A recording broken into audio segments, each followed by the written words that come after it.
From a distance, this place looks like a battleship floating in the ocean. But in reality, it is a small city that now stands completely abandoned. At one point, more than 5,000 people lived on this tiny island, making it not only Japan's, but also the world's most densely populated city. It had apartments, now decayed and crumbling, with personal belongings still inside, giving the eerie impression that its residents left in a hurry. There were schools where children's laughter once echoed, hospitals, a town hall, swimming pools, shops, and even a cinema. Everything a city should have. But today, this entire island resembles a deserted ghost town. Why? Why is there not a single resident left here today? What happened that caused Japan to restrict tourists from visiting this island for 35 years? Welcome once again, viewers, to another video by ASTV. This island is known as Hashima Island, located in the South China Sea. Because of its resemblance to a battleship, it is often called Battleship Island. There are about 500 uninhabited islands in this part of the sea, but Hashima played a crucial role in boosting Japan's economy, primarily due to its coal mining industry. Over the past 150 years, around 16.5 million tons of coal were extracted from beneath the ocean near this island, enough to power all of India for a month or Pakistan for 10 months. In the 1800s, the island's residents discovered coal scattered on the ground, but they initially didn't realize its value. Then, by accident, a man named Gahi discovered its heating properties. From that day on, the people of Takashima, a neighboring island, began collecting coal to heat their homes. By 1850, Nagasaki had become an international shipping port and a crucial stopover for cargo ships traveling between America and China. Western nations such as Great Britain and the USA were replacing their sailing ships with steam-powered vessels, which required one key resource: coal.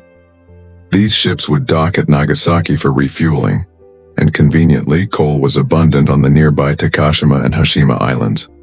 As demand for coal surged, the islanders began mining it from the ground.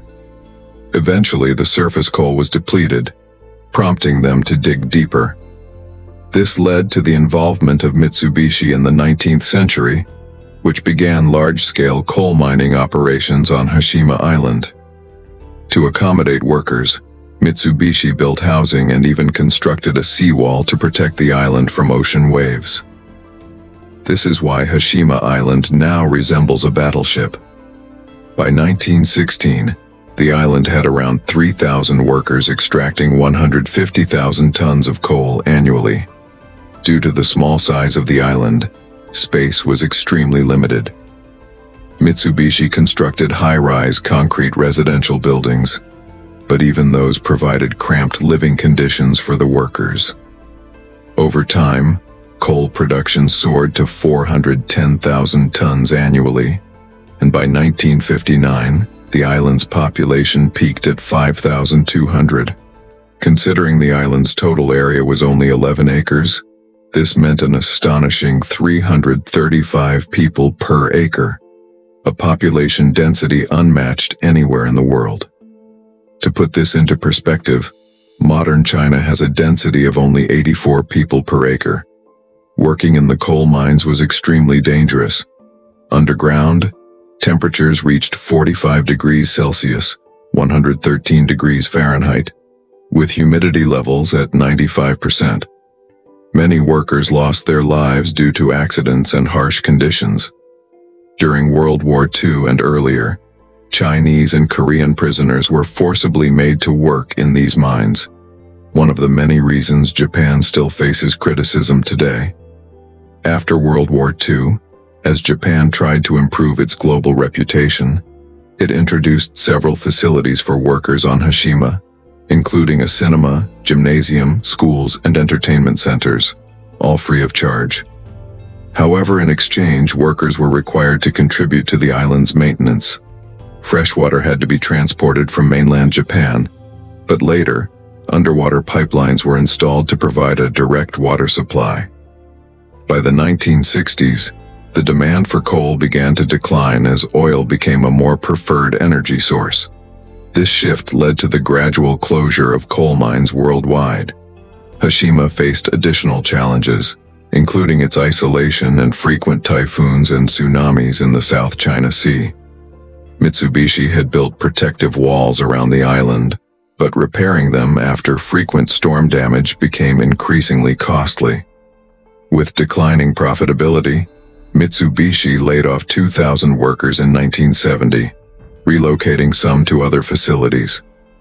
Finally, on January 15, 1974, the company officially shut down operations on Hashima Island.